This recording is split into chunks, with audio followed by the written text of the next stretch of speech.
सभी को नमस्कार।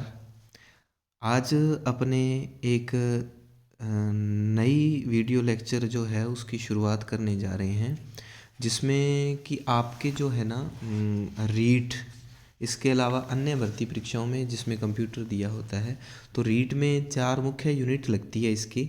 उसमें सूचना प्रौद्योगिकी का आधार कक्षा 9th के चैप्टर वाइज जितने प्रश्न बनेंगे वस्तुनिष्ठ, इसके अलावा जितने इस टॉपिक में से पुराने प्रश्न पेपर आए हुए हैं वो मैं आपको एक ही वीडियो में हल करवाऊंगा। तो ज़्यादा टाइम ना लेते हुए कक्षा 9th में सूचना प्रौद्योगिकी का आधार जो इकाई है उसमें कुल 5 अध्याय हैं। तो पहले अध्याय जिसका नाम है कंप्यूटर का परिचय, उसमें मैं शुरुआत करने जा रहा हूँ। तो आपको इसकी अगर पीडीएफ चाहिए तो टेलीग्राम में मैं इसकी पीडीएफ उपलब्ध करवा दूंगा। चलिए पहला क्वेश्चन जो है ना, पहला क्वेश्चन यहाँ से शुरुआत करते हैं, यहाँ से आपका पता चल जाएगा। एटीएम है, एटीएम की फुल फॉर्म हम क्या मान सकते हैं? भाई एटीएम है, सीधा प्रश्न है, automatic teller machine, any time money. आप सोचोगे आसान प्रश्न है, जाइए मत वीडियो को छोड़ के इसको देखिए। इसका उत्तर है ए व बी दोनों।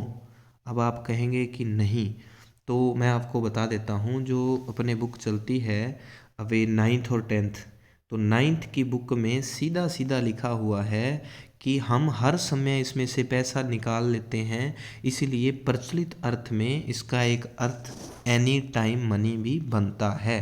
तो ध्यान रखें, अगर आपने मूल बुक नहीं पढ़ी तो मैं उसका डेटा आपको यहाँ उपलब्ध करा देता हूँ। तो इसका उत्तर आ जाएगा ए व बी दोनों। अगर एटीएम की फुल फॉर्म पूछी जाए तो दोनों ऑटोमेटिक टेलर मशीन आ जाएगा, लेकिन सीधा प्रश्न अगर आता है एटीएम है, तो एटीएम है जो उसका उत्तर जो आएगा वो आएगा ए व बी दोनों।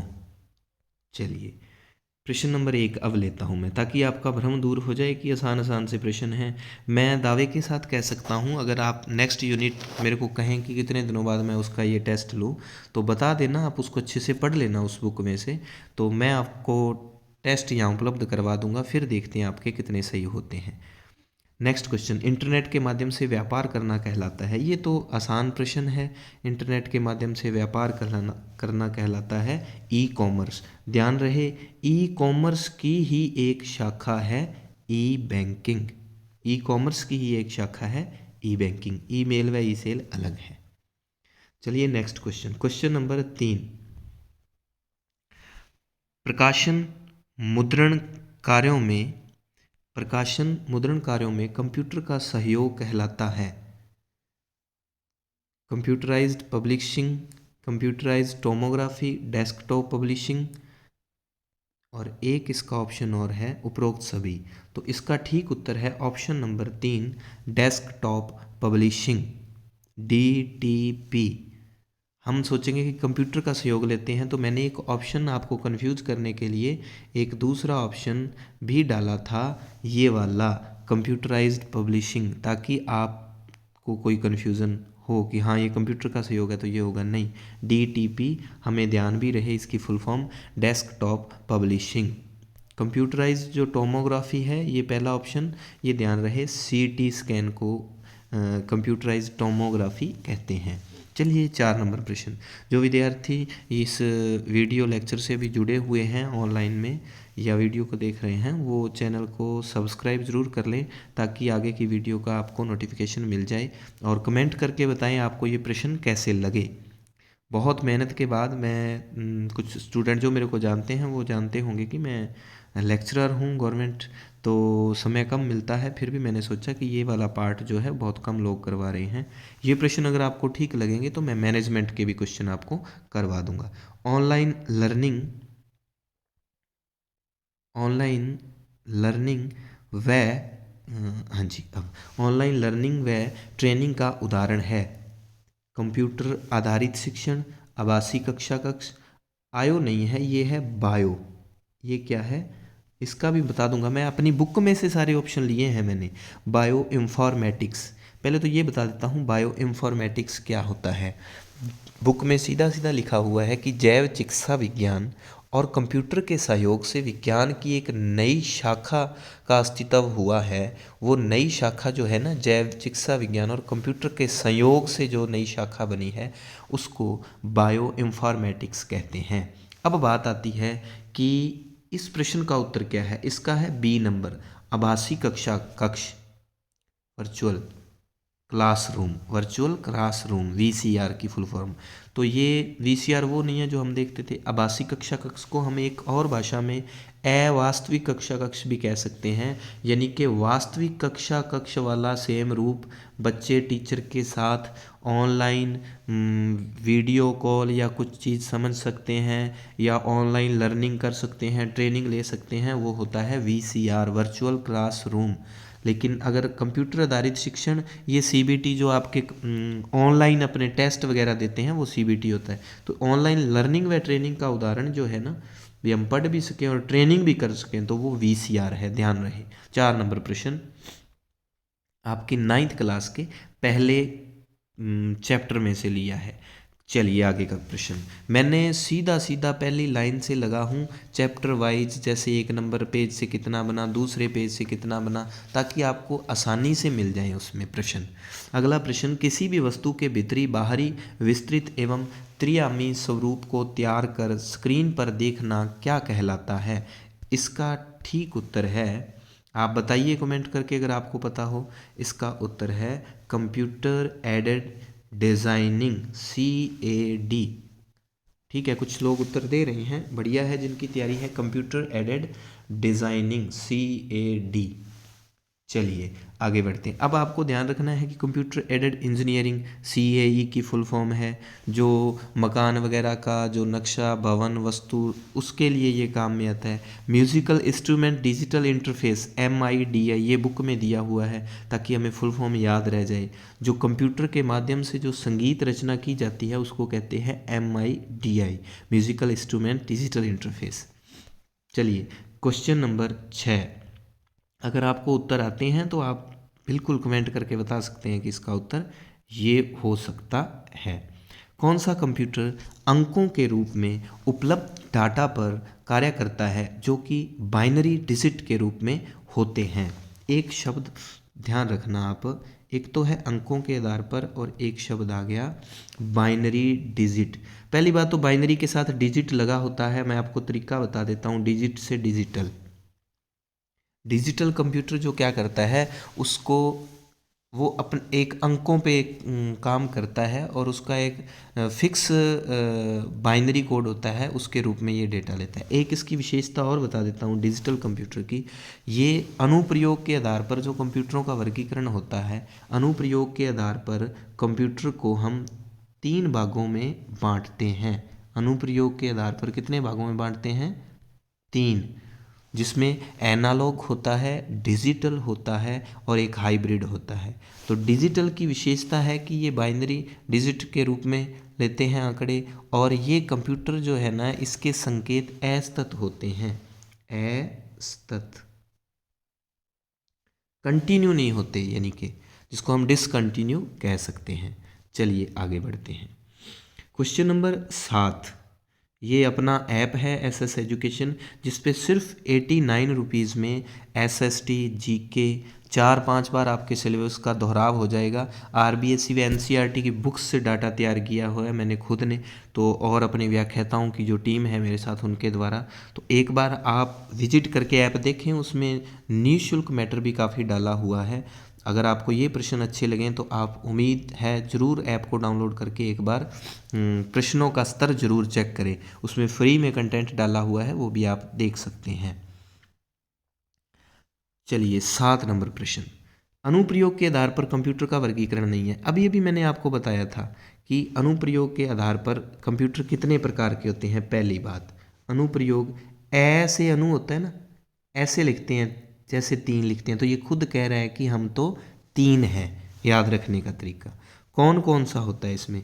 डिजिटल होता है, जी होता है, हाइब्रिड होता है, जी होता है, एनालॉग होता है, जी होता है, तो माइक्रो नहीं होता। इनको भी याद रखने का तरीका बताऊंगा। ये आकार के आधार पर, हालांकि आकार में भी 3 आता है, लेकिन आकार बराबर 4, ट्रिक से याद करेंगे आकार 4। तो आकार के आधार पर कंप्यूटर का वर्गीकरण कितने भागों में होगा? 4 में। वो मैं आपको चारों के चारों नाम याद करवा दूंगा, ताकि हमारे बाहरी रूपरेखा ध्यान होनी चाहिए। हम उसको अंदर से डीपली पढ़ने लगते हैं, पहले हमें उसका एक बाहरी खांचा ध्यान होना चाहिए कि डिजिटल क्या है, हाइब्रिड कंप्यूटर क्या है, क्या ये अनुप्रयोग के आधार पर है या आकार के आधार पर है। तो इसके अंदर की थोड़ी बहुत विशेषताओं से मैंने प्रश्न लिए हैं। तो इसका ठीक उत्तर है 7 नंबर का डी ऑप्शन, माइक्रो। 8 नंबर प्रश्न, चलिए जैसे सिमन सर कहते हैं, देवी और सज्जनों, आगे बढ़ते हैं। कौन सा आकार के आधार पर कंप्यूटर के वर्गीकरण का प्रकार नहीं है? आकार के आधार पर, उसमें हमने देखा इसका उत्तर है हाइब्रिड नहीं है। अब आपको एक बात ध्यान रखनी है, आकार के आधार पर अभी आपको याद करवा देता हूँ। आकार 4, आकार के आधार पर कंप्यूटर कितने प्रकार के होते हैं जी? 4 प्रकार के होते हैं। और चारों को याद रखने के लिए आपने क्या करना है? ट्रिपल एम एस, एम, चाहे ऐसे कर लो, ट्रिपल एम एस। एम से माइक्रो, एम से मिनी, एम से मेन फ्रेम और एस से सुपर। ये ध्यान रखना है आपको। आकार बराबर 4, एक बार और, micro, mini, main frame, super, micro, mini, main frame, super, micro, mini, main frame, super. ऐसे करके बोलेंगे आपके याद हो जाएंगे। आकार के आधार पर कंप्यूटर के कितने भाग हैं? 4, आकार 4। एम से माइक्रो, एम से मिनी, एम से मेन फ्रेम और एस से सुपर कंप्यूटर। इतने इस तरह से आप बार बार अभ्यास करोगे तो याद हो जाएंगे। इस पाठ में से जितने ऑब्जेक्टिव प्रश्न बनते थे मैंने बना दिए। एक आध कोई और बन सकता है, लेकिन मैंने इसके 20-22 प्रश्न बनाए हैं, उतने इनफ हैं। फिर जब ये पूरी यूनिट हो जाएगी तो उसके बाद मैं आपको इसके जो है पिछली परीक्षाओं के आए हुए प्रश्न वो सारे एक साथ करवा दूंगा, हमारा दोहराव अच्छा हो जाएगा। कौन सा माइक्रो कंप्यूटर का आधार नहीं है? अब देखो, आकार के आधार पर 4 भाग देखे थे, उसमें पहला भाग था माइक्रो कंप्यूटर। तो माइक्रो कंप्यूटर के भी आगे 3 भाग हैं, ध्यान रहे। माइक्रो कंप्यूटर के कितने भाग हैं? 3 भाग। ये सारे तथ्य मैं आपकी 9th कक्षा की बुक से ले रहा हूँ। आकार के माइक्रो कंप्यूटर के 3 भाग हैं, कौन कौन से? याद रखना आसान। माइक्रो का वही भाग होगा जिसने टॉप पहना होगा। जींस होती है, एक टॉप होता है ना, तो माइक्रो जो है उसने टॉप पहन रखा है। Desktop, laptop, palm top, desktop, laptop, palm top. तो टॉप वाले सारे माइक्रो कंप्यूटर के उदाहरण हैं, इतना ध्यान रखिएगा। माइक्रो कंप्यूटर के बारे में और बता दूंगा आपको कि ये अगर ध्यान रहना हो तो ये माइक्रो कंप्यूटर जो होते हैं आकार में छोटे होते हैं। देखो 2 प्रकार होते हैं, अगर आपने बीएड की है तो वो माइक्रो टीचिंग, मैक्रो टीचिंग है ना। तो माइक्रो जो छोटे व कम कीमत वाले होते हैं, और सामान्यतः ये घरों, कार्यालयों, विद्यालयों आदि में लगे होते हैं। वो सारे घर में, कार्यालय में, विद्यालय में माइक्रो कंप्यूटर के उदाहरण हैं, ठीक है। और इसमें एक ही सीपीयू वगैरह जो है लगा होता है। चलिए आगे बढ़ते हैं। Question number 10। वीडियो ज़्यादा लेंथी ना हो तो मैं सीधे सीधे उत्तर आपको बता देता हूँ। किस कंप्यूटर को पर्सनल कंप्यूटर भी कहते हैं? पीसी इसका सही उत्तर है। अगर कमेंट करना है, हाँ जी कुछ लोग बता रहे हैं, पर्सनल कंप्यूटर कहते हैं माइक्रो कंप्यूटर को। अब माइक्रो कंप्यूटर से इतने ही प्रश्न बनेंगे कि सामान्य घरों, कार्यालयों, विद्यालयों में कौन सा होता है? माइक्रो। माइक्रो कंप्यूटर किसका उदाहरण? वो आकार के आधार पर जो बांटे गए हैं। माइक्रो के आगे कितने भाग हैं? 3। टॉप वाले सारे माइक्रो कंप्यूटर हैं। चलिए आगे बढ़ते हैं। Question number 11। कंप्यूटर का कौन सा प्रकार वर्तमान में सबसे अधिक प्रचलन में है? इसमें आप गलती करेंगे, कमेंट करके बताएं कौन सा, आपको कौन सा लगता है कि वर्तमान में सबसे अधिक प्रचलन में कौन सा प्रकार है? क्या वो लैपटॉप है, डेस्कटॉप है, पाम टॉप है या डिजिटल कंप्यूटर है? आप सोचेंगे डिजिटल का ज़माना है तो डिजिटल होगा, नहीं। पाम टॉप नहीं। आप सोचेंगे डेस्कटॉप, तो बिल्कुल आपने सही सोचा, इसका ठीक उत्तर है डेस्कटॉप। लैपटॉप की तरफ मत जाना। डेस्कटॉप कंप्यूटर वर्तमान में सबसे अधिक प्रचलन में है। चलिए आगे बढ़ते हैं। Question number 12। मिनी कंप्यूटर से संबंधित असत्य कथन है। मिनी कंप्यूटर से संबंधित असत्य कथन है। ये मध्यम आकार के सामान्य उद्देश्य वाले कंप्यूटर हैं, ठीक है जी। ये माइक्रो कंप्यूटर की तुलना में अधिक कार्यशील हैं। देखो आकार के आधार पर जो वर्गीकरण होता है उसमें पहला माइक्रो के बाद आता है मिनी। तो मिनी माइक्रो की तुलना में अधिक कार्यशील भी होते हैं और अधिक महंगे भी होते हैं। इसमें एक यहाँ आएगा एक, इसमें एक ही सीपीयू होता है, या इनका ये एक आ गया, इनका उपयोग बड़े कार्यालयों प्रायः बैंक आदि में किया जाता है। तो इसका जो असत्य कथन है वो ये वाला है, इसमें एक नहीं। ध्यान रहे माइक्रो कंप्यूटर में एक ही सीपीयू होता है जो आकार में छोटे होते हैं, कम कीमती होते हैं, घरों कार्यालयों विद्यालयों में होते हैं। लेकिन बड़े कार्यालयों बैंक आदि में जो होते हैं वो मिनी कंप्यूटर के उदाहरण हैं और उसमें एक से अधिक सीपीयू होते हैं, एक से अधिक सीपीयू होते हैं, ध्यान रहे। चलिए आगे बढ़ते हैं। तो इसका ठीक उत्तर है 12 का सी नंबर। एनालॉग कंप्यूटर का उदाहरण नहीं है। एनालॉग कंप्यूटर जो हमने पीछे किया तो इसमें आ जाएगा टेबलेट। एनालॉग कंप्यूटर का उदाहरण नहीं है। ये सारे उदाहरण बुक में दिए हुए हैं। स्पीडोमीटर, घड़ियाँ, थर्मामीटर, ये सारे एनालॉग कंप्यूटर के उदाहरण हैं। उम्मीद है आपको प्रश्न अच्छे लग रहे होंगे। जिन्होंने बुक को अच्छे से पढ़ा उनके सही भी हो रहे होंगे। जिन्होंने बुक को पढ़ा लेकिन ये नहीं पता था प्रश्न किस तरह से बन रहे हैं, तो इससे आपको ये हल करने का तरीका आ जाएगा। वीडियो अच्छी लगे ईमानदारी से शेयर ज़रूर करना, चैनल को सब्सक्राइब कर लें और वीडियो को लाइक ज़रूर करें अगर ठीक लगी तो। एनालॉग कंप्यूटर से संबंधित सत्य कथन नहीं है। देखो जितने प्रश्न बन सकते हैं इस अध्याय में सारे बना दिए मैंने। अगर इसमें से और किसी प्रकार का एक आध कोई प्रश्न बनेगा, इसमें से ही प्रश्न आएंगे और अपने प्रश्नों में से प्रश्न रह जाएगा। ये कंप्यूटर अंकों पर कार्य नहीं करते। इससे पहले हमने देखा था अंकों पर कार्य कौन करता है, डिजिटल। ये बात सही है कि अंकों पर। अब देखो प्रश्न की भाषा पढ़ो। एनालॉग कंप्यूटर से संबंधित सत्य कथन नहीं है, इसको समझो। मतलब ये पूछ रहा है कि असत्य कथन कौन सा है, ठीक है ना, असत्य कथन। तो असत्य देखना है, ये कंप्यूटर अंकों पर कार्य नहीं करते, ये बात सत्य है। इसमें भौतिक डेटा जो होता है वो ताप, दाब, लंबाई आदि भौतिक राशियों के रूप में होता है, ठीक है। इसमें संकेत असतत होते हैं और फायर अलार्म में यह वायुमंडल का ताप मापता है। तो ध्यान रहे फायर अलार्म में कौन सा कंप्यूटर प्रयोग किया जाता है, एनालॉग कंप्यूटर। अब हमें ये देखना है ये उत्तर इसका असत्य है। इसके संकेत असतत नहीं, इसके संकेत सतत होते हैं। अभी हमने पढ़ा था कि असतत संकेत किसके होते हैं, अभी हमने पढ़ा था ना। तो डिजिटल कंप्यूटर में असतत संकेत होते हैं, एनालॉग में सतत होते हैं, कंटिन्यू संकेत आते रहते हैं एक के बाद एक। चलिए इसका ऑप्शन संख्या सी। बस थोड़े अभी 3-4 मिनट में आपकी वीडियो कंप्लीट हो जाएगी। आगे बढ़ते हैं। हाँ जी, प्रश्न संख्या 15। VAX8823 व IBM 4300 किस कंप्यूटर के उदाहरण हैं। एनफ्रेम, माइक्रो, सुपर, मिनी। तो ये सारे किसके उदाहरण हैं, जी जी कमेंट करें। कुछ लोग ठीक दे रहे हैं जवाब। तो मेन फ्रेम कंप्यूटर के उदाहरण हैं। मेन फ्रेम कंप्यूटर में क्या है, 3 उदाहरण दिए हुए हैं। IBM 4300 और IBM 4381 भी एक उदाहरण उसमें है।